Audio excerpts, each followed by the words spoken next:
mapulan natin o maantalan natin o mapigilan ang pagtaas ng mga cases. Next slide, please.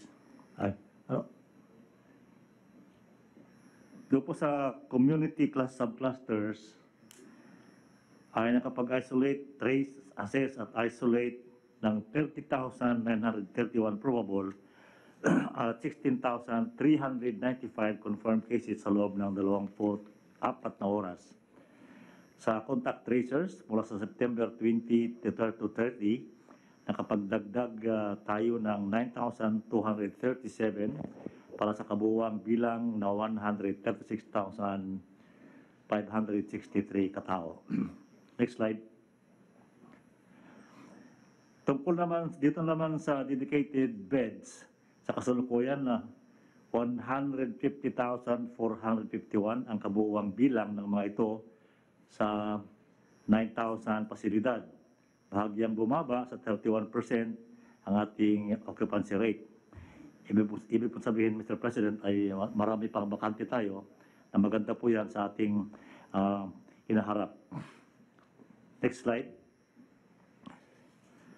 At mahigpit na nagpapatupad ng minimum public health standards. Nasa 2.7 million ang kabuuang bilang ng mga lumabag.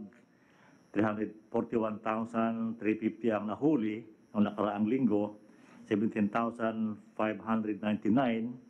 ang mga naharang sa checkpoints, habang 1,633 naman ang unauthorized persons outside residence. Ayon naman sa ating health facilities cluster, next slide please.